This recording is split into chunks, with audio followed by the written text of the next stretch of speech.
श्री गणेशाय नमः। वक्रतुंड महाकाय सूर्यकोटि समप्रभ निर्विघ्नं कुरु मे देव सर्वकार्येषु सर्वदा। अखण्डमण्डलाकारं व्याप्तं येन चराचरं तत्पदं दर्शितं येन तस्मै श्री गुरवे नमः। अज्ञानतिमिरान्धश्च ज्ञानाञ्जनशलाकया चक्षुरुन्मिलितं येन तस्मै श्री गुरवे नमः। गुरुर्ब्रह्मा गुरुर्विष्णु गुरुर्देवो महेश्वरा गुरुर्साक्षात् परब्रह्म तस्मै श्री गुरवे नमः। गुरवे नमः। महायोगपीठे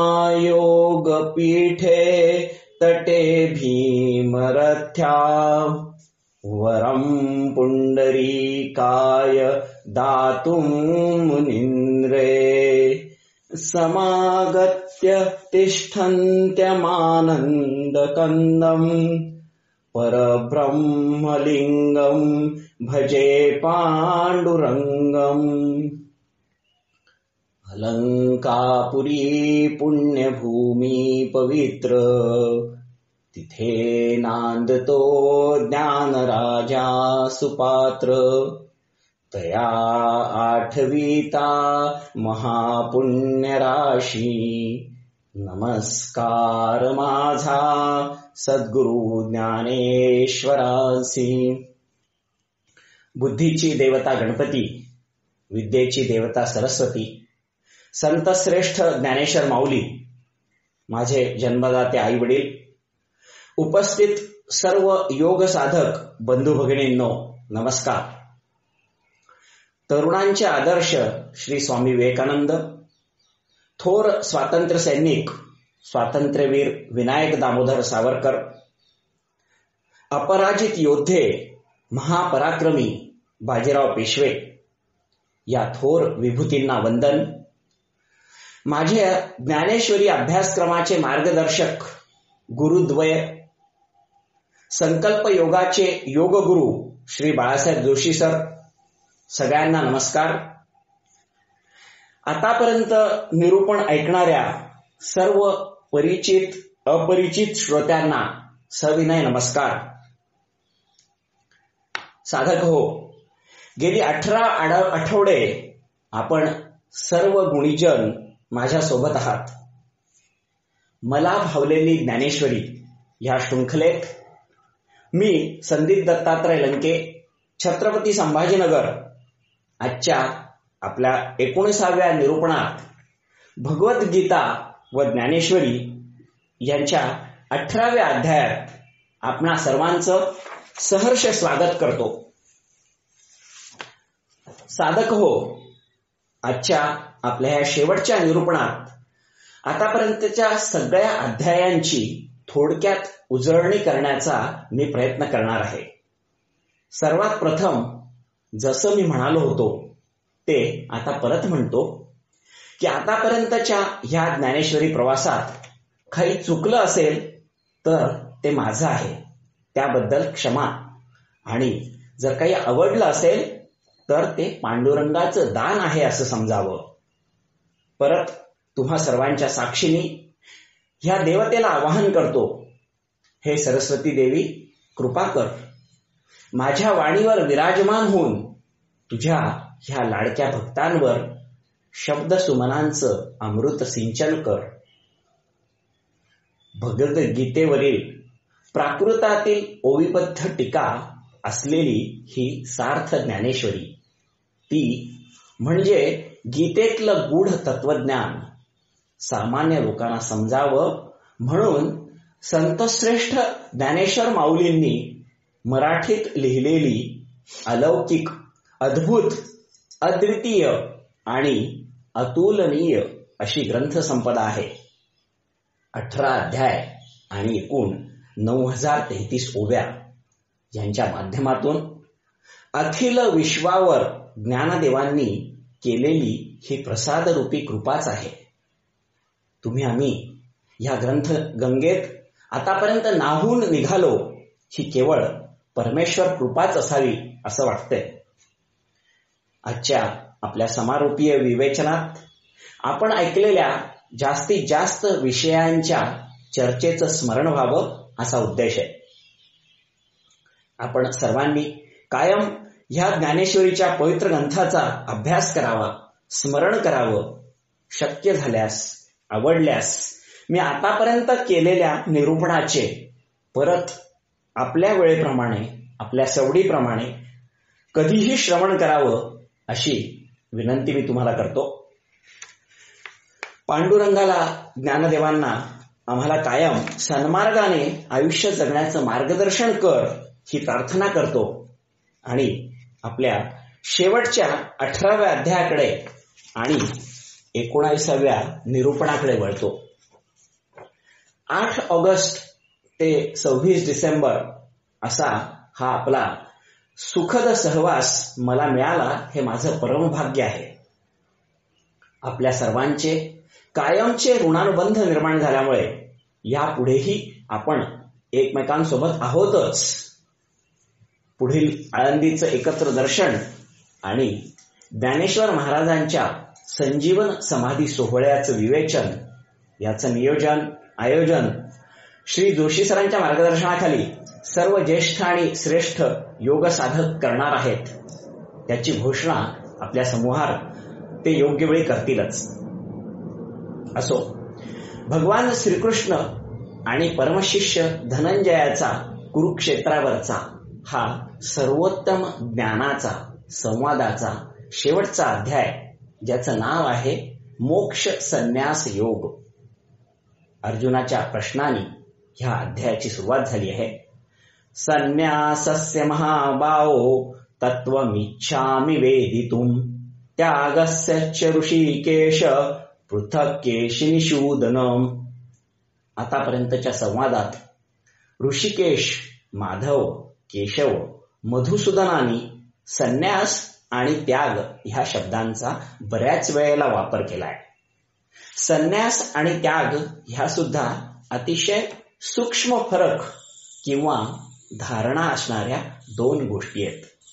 याचा व्यावहारिक अर्थ एखादी गोष्ट सोडणे, त्याविषयी मनात आसक्ती न बाळगता, कुठल्याही फळाची अपेक्षा न करता केलेलं एखादं कृत्य, याला त्याग म्हणायचं. पार्थ आता ह्या शेवटच्या क्षणी या दोन भिन्न भावनांना अजून समजावून घेऊ इच्छित होता. त्याने परमेश्वराला अजून एक नवीन उपाधी या श्लोकात दिली आहे. तो ह्या कमलनयनाला केशी निषूदन असं म्हणतोय. कारण काय तर केशी नावाच्या राक्षसाचा वध भगवान श्रीकृष्णांनी केला होता, म्हणून केशी निषूदना असं संबोधन तो श्रीकृष्णांना करतो आहे. हे महाबाहो ऋषिकेशा असं तो म्हणतो आहे. इकडे ज्ञानेश्वरीच्या 18व्या अध्यायाची सुरुवात करताना ज्ञानदेव प्रत्येक अध्यायाच्या सुरुवातीला गुरूंचं म्हणजे संत निवृत्तीनाथांचं स्मरण करून आपल्या प्रत्येक शब्दात जे काही सामर्थ्य, साहित्य आणि ज्ञान आहे ते केवळ तुमच्या कृपेनेच मला शक्य झालं आहे असं विनयपूर्वक म्हणतात आहेत. ते सद्गुरूंना देवाची उपमा देताना म्हणतात की देवा, तू म्हणजे स्वयंप्रकाश, अविद्यारहित करणारा, सर्व भक्तांना मंगलकारक, जन्म, मरण आणि वार्धक्य यांना पांगवणारा वादळी वारा आहेस. श्री गुरुदेवा, तुझा जय जयकार असो. संत ज्ञानेश्वरांच्या प्रत्येक ओवीत आपल्याला जाणवणारा, समजणारा विनम्रतेचा भाव ही अतिशय दुर्लभ आणि दुर्मिळ अशी विशेषता आहे. पूर्ण ज्ञानेश्वर साहित्याचा आपण जर अभ्यास केला तर आपल्याला हे प्रकर्षाने जाणवेल. एवढी विनम्रता आणि एवढा आदरभाव अन्य ग्रंथात एवढ्या मोठ्या प्रमाणात कुठेही दिसणार नाही. परमेश्वराचं, भगवंताचं, देवाचं वर्णन करताना संत ज्ञानदेव महाराज म्हणतात, देवा तू स्थिर आहेस, भक्तांच्या चंचल चित्ताचं रसपान करून तू पुष्ट झाला आहेस, तू जगाचा विकास करणार आहेस, अविरल म्हणजे घनस्वरूप आहेस आणि जगाची स्थिती आणि नाशाची लीला ज्याला प्रिय आहे असा तू आहेस. तू निरंश आहेस, तू अत्यंत भावरूप आहेस. अविद्या, अस्मिता, राग, द्वेष, अभिनिवेश ह्या पंचक्लेशांपासून तू दूर आहेस. तू स्वयंप्रकाशित आहेस, त्रिभुवनाच्या उत्पत्तीचा आधारस्तंभ आहेस. देवा तू शुद्ध आहेस, तू अविद्येच्या भूत भौतिक रूपी बागेचा विध्वंस करणारा हत्ती आहेस. देवा तू शमदमांच्या द्वारा मदनाच्या गर्वाचा भेद करणारा आहेस. देवा तू दयेचा सागर आहेस, निर्विकल्प ब्रह्माची प्राप्ती करून देणारा तू कल्पतरू आहेस. संत ज्ञानेश्वरांच्या साहित्याची ही अद्भुत लीला आहे. त्यांच्या उपमा आणि त्यांच्या अलंकाराची कल्पना करणंच अशक्य आहे. त्यांच्या शब्द सामर्थ्याला, कल्पनांना, दृष्टांतांना तुलनाच नाही. एवढी अमर्याद शब्द सुमनांची लयलूट आपल्या सर्व बौद्धिक मर्यादांच्या असंख्य कोस दूर आहे याची जाणीव आपल्याला वेळोवेळी होते. अशी कलाकृती किंवा ग्रंथरचना पुन्हा ह्या कल्पांतात कुठल्याही युगात आणि कुठल्याही देवतेला सुद्धा अशक्य आहे. म्हणूनच हिला ग्रंथराज ज्ञानेश्वरी म्हणतात. योगेश्वर भगवान पुढे म्हणतायत, हे कौंतेया, कर्म दोन प्रकारचे आहेत. एक आवश्यक व दुसरं काम्य. आवश्यक म्हणजे न टाळता येणारं, त्याचा त्याग कुणालाही करता येत नाही. दुसरं काम्य. काम म्हणजे वासना. जे वासनेतून जन्माला येतं ते काम्य कर्म. ज्याची गरज नाही ते सुटून जाणं ह्याला विद्वान लोक संन्यास म्हणतात. त्याग हा शब्द सर्व कर्माच्या फळाच्या त्यागाला वापरावा असं विद्वान विचारी पुरुष म्हणतात. कर्माच्या बाबतीत काही लोकांची वेगवेगळी मतं आहेत, परंतु सारांश, काही कर्मांमध्ये दोष असला, उणीव असली तरी त्याचा मूळ उद्देश आणि त्याचं फळ हे सात्विक असेल तर ते कर्म केलंच पाहिजे. जसं यज्ञ, दान, तप ही कर्म आवश्यक आहे. ज्ञानी माणसांना ही कर्म आवश्यकच आहे असं भगवान पुरुषोत्तम म्हणतात आहे. जनार्दन सर्वेश्वर भगवंताचा विरोध कर्माला नसून कर्मात आपण अडकून न राहता आणि निरपेक्ष भावनेने केलेलं कर्म श्रेष्ठ आणि आवश्यक आहे असं ते सांगू इच्छितात. आसक्ती आणि फळाची अपेक्षा न ठेवता केलेले कर्म तू कर असं माधव आपल्याला म्हणतात आहेत. सात्विक कर्म प्रत्येक मनुष्याने नित्य केलं पाहिजे आणि राजस तामस कर्म टाळलं पाहिजे असं ते पुन्हा पुन्हा सांगतात आहेत. केलेल्या कर्माचा अहंकार किंवा मीपणा नसावा असंही देवकीनंदन आपल्याला सुचवतात आहेत. आणि हागासव्यसाची मूर्ती लाहोनी देहाची खंती करीती कर्माची ते गावण ठेका. दोन्ही हातांनी बाण सोडण्याची कला असलेल्या सव्यसाची अर्जुना, अरे देह प्राप्त झाल्यानंतर जे लोक कर्माचा कंटाळा करतात ते चुकतात आहेत. मातीचा कंटाळा आला असं मडक्याने म्हणलं तर ते योग्य होईल का? अग्नी उष्णतेला कंटाळला तर ते चालेल का? त्याप्रमाणे प्रत्येक प्राण्याला कर्माला कंटाळून चालणार नाही, तर कर्मफळ ईश्वरी अर्पे, तत्प्रसादे बोध उदीपे, तेथ रज ज्ञाने लोपे, व्याळ शंका. म्हणून हे भरतश्रेष्ठा, आपलं कर्म ईश्वराला अर्पण करावं, म्हणजे त्यामुळे आत्मज्ञान प्राप्त होतं आणि आपण दोरी आणि साप यातला फरक ओळखू शकतो. संसारातली आणि कर्मातली गंमत समजावून सांगताना संत श्रेष्ठ ज्ञानेश्वर माऊली म्हणतात की आपण कन्येला जन्म देऊन कन्यादानाची वेळी ही कन्या आता माझी नाही, तुम्ही ह्या माझ्या कन्येचा स्वीकार करा असं जावयाला म्हणतो आणि आपल्या कन्येच्या मोहपाशातून सुटतो. परंतु पत्नी रूपाने स्वीकार करणारा जावई मात्र या मोहपाशात अडकतो. समस्त मुलींच्या पित्यांनो, नुसत्या कल्पनेनी सुद्धा डोळ्यात पाणी आणि अंगावर शहारे आलेत. हे परमेश्वरा, कसं रे तू हे काहीही सांगतोस? आम्हाला जन्म दिलास, आम्हाला तू देऊ शकतोस दुसऱ्या कुणाला? 21 वर्ष वय आणि संसाराचा अनुभव नसलेल्या ज्ञानदेवा, तू हे काय जाणतोस? माफ करा, मध्येच हे माझ्या मनातले प्रश्न ह्या माऊलींना मी विचारतोय. तर भगवंत ह्या गुरुनंदनाला पूर्वी सांगितलेल्या सर्व कर्मज्ञानाची आठवण किंवा उजळणी करून देतात. पूर्वी सांगितलेल्या 17 अध्यायांचं सार किंवा निष्कर्ष थोडक्यात समजावतात.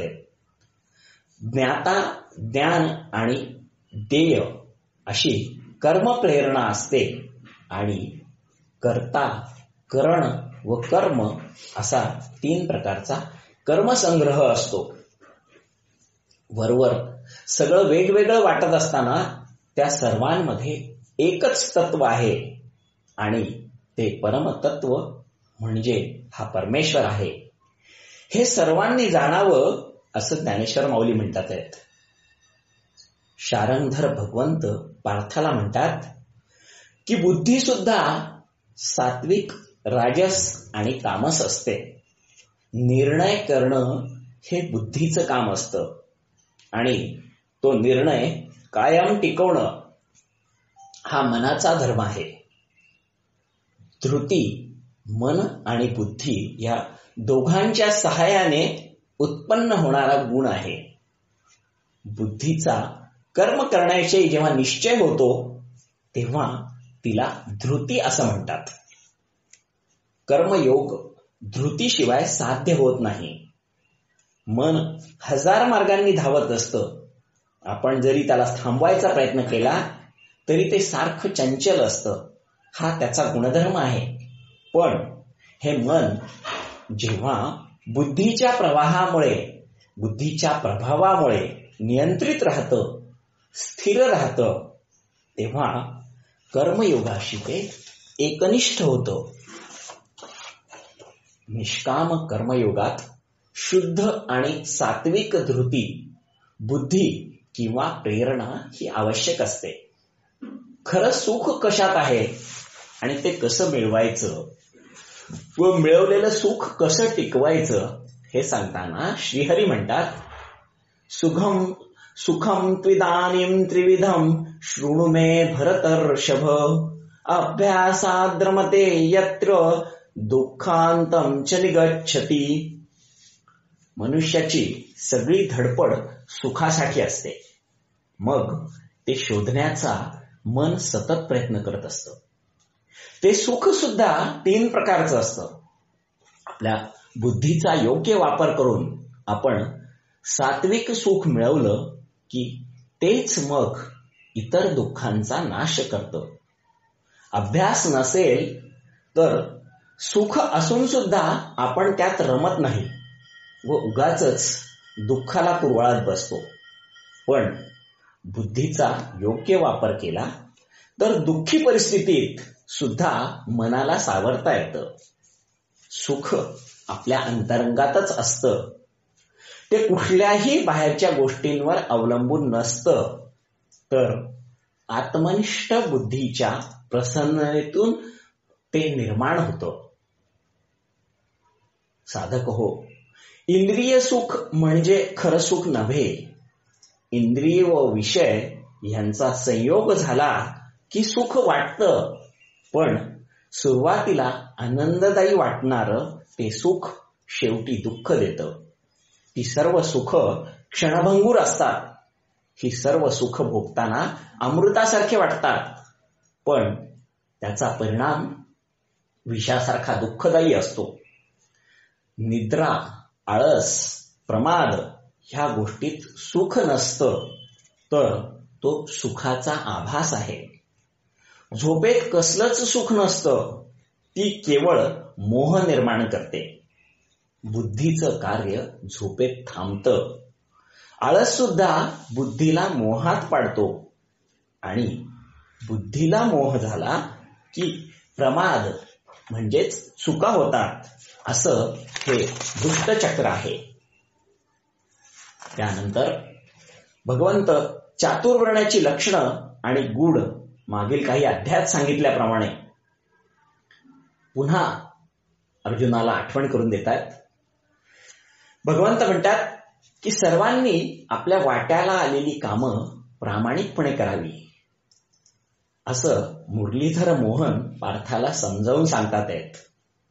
परमात्मा, परमेश्वर जे आपल्याकडनं करून घेईल ते आपण प्रामाणिकपणे करत राहावं. मी ते करतो, माझ्यामुळे ते होऊ शकतं, ही भावना मनात न आणता आपलं काम केलं तर आपण फक्त साधन मात्र आहोत असं पटतं. केलेल्या कर्तव्याची फळाची अपेक्षा न ठेवणं म्हणजे संन्यास, असं भगवंत म्हणतात.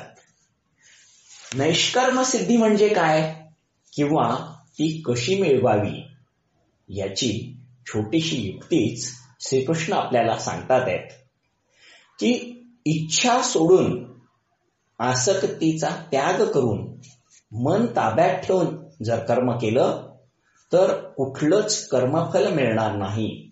आणि म्हणून कर्म करून पण कुठलंच फळ भोगावं न लागणं म्हणजे नैष्कर्म सिद्धी आहे. आपली बुद्धी, मन शुद्ध ठेवलं पाहिजे असं भगवंत म्हणतात आहे. प्रेम आणि राग यापासून मुक्त होऊन प्रत्येक प्रसंगी आपली बुद्धी समप्रमाणात किंवा संतुलित ठेवली पाहिजे, म्हणजे ब्रह्मप्राप्ती होते. आपण एकांतवासात म्हणजे आपल्या आत्म्यासोबत काही काळ राहिलं पाहिजे. त्या अंतरात्म्याशी सुखसंवाद केला पाहिजे. आपला आहार त्यासाठी सात्विक असला पाहिजे. काया, वाचा आणि मन ह्याच्यावर संयम असला पाहिजे. आपण वैराग्य सांभाळलं पाहिजे. ध्यान केलं पाहिजे. अहंकारापासून आपण सतत दूर राहायला हवं. जरुरीपेक्षा जास्त गोष्टींचा संग्रह आणि मोह आपण टाळला पाहिजे. आपल्या आवश्यकतेपेक्षा जास्त गोष्टी आपल्या जवळ असतील तर त्याच्या संरक्षणात आपले दिवस व्यतीत होऊन जातील. आयुष्यात शांतता, समाधान, निर्लोभ वृत्ती ठेवली तर ब्रह्मप्राप्ती होते. ब्रह्मरूप झालेला प्रसन्न मनाचा प्राणी मग शोक आणि इच्छा दोन्हींपासून दूर राहतो. त्याला मग पराभक्तीची अनुभूती होते. भक्तीशिवाय ह्या परमेश्वराचं दर्शन होत नाही. केवळ कल्पनेनी किंवा तर्कानी ईश्वराला जाणून घेता येत नाही. तो प्रगट रूपात नसतो, पण तुमच्या भक्तीने तुम्ही त्याच्या रूपाशी एकरूप होऊ शकता. भक्ती मार्गात भक्त आणि परमेश्वर वेगवेगळे असतात, पण शुद्ध पराभक्ती केली तर त्या दोघांमध्ये अंतर राहत नाही आणि ते एकरूप होतात. आपलं सर्वस्व आपण जर परमेश्वर चरणी समर्पित केलं तर आपलं जीवन सुलभ होऊ शकतं. स्वतःच्या बुद्धीवर जास्त विश्वास ठेवून मनात अहंकार बाळगलास तर नाश पावशील, असं भगवान श्रीकृष्ण अर्जुनाला सांगतात आहेत. अर्जुना, तू क्षत्रिय आहेस. लढणं हे तुझं कर्तव्य आणि कर्म आहे. ते तू केलं पाहिजेसच. आणि ते तू केलंस तर आयुष्यात यशस्वी होशील.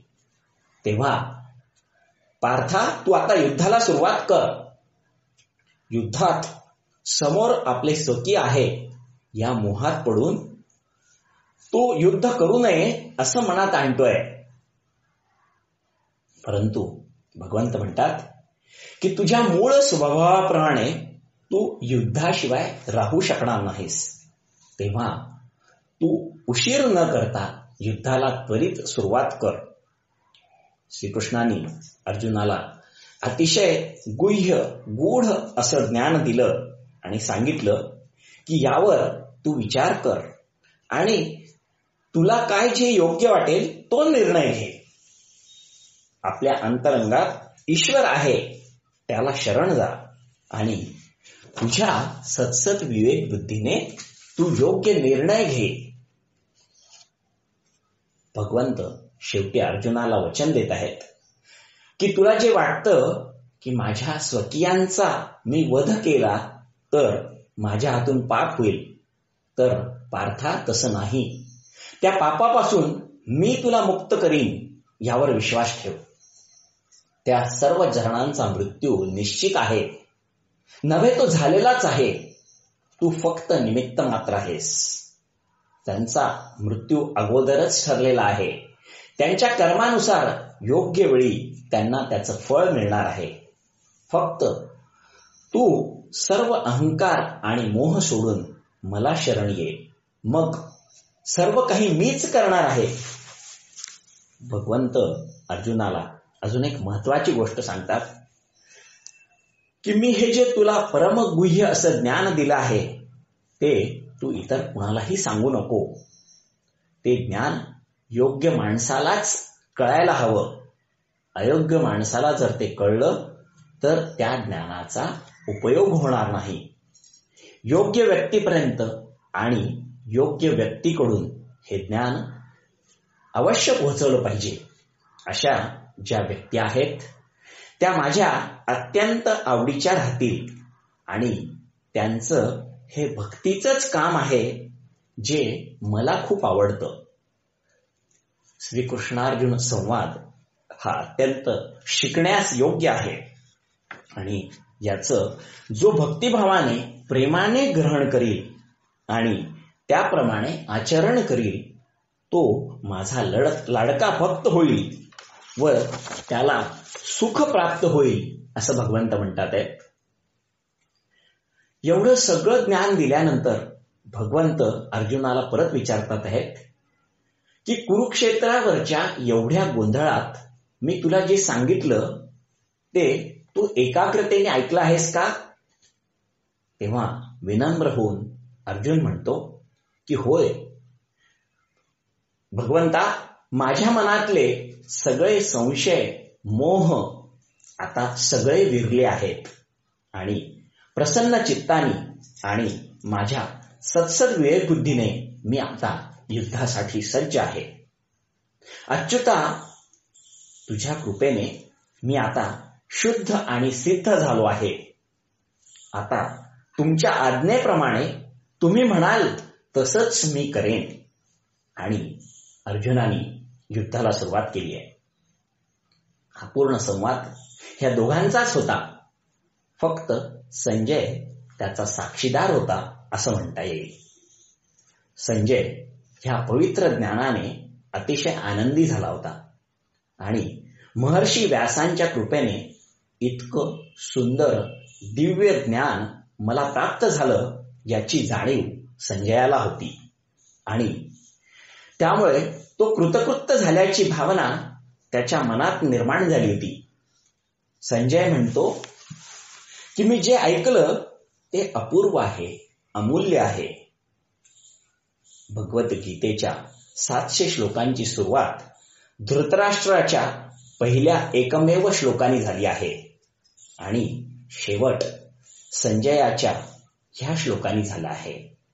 यत्र योगेश्वर कृष्णो यत्र पार्थो धनुर्धरा तत्र श्री विजयो भूतीर ध्रुवा नीतिर्मतिर्मम.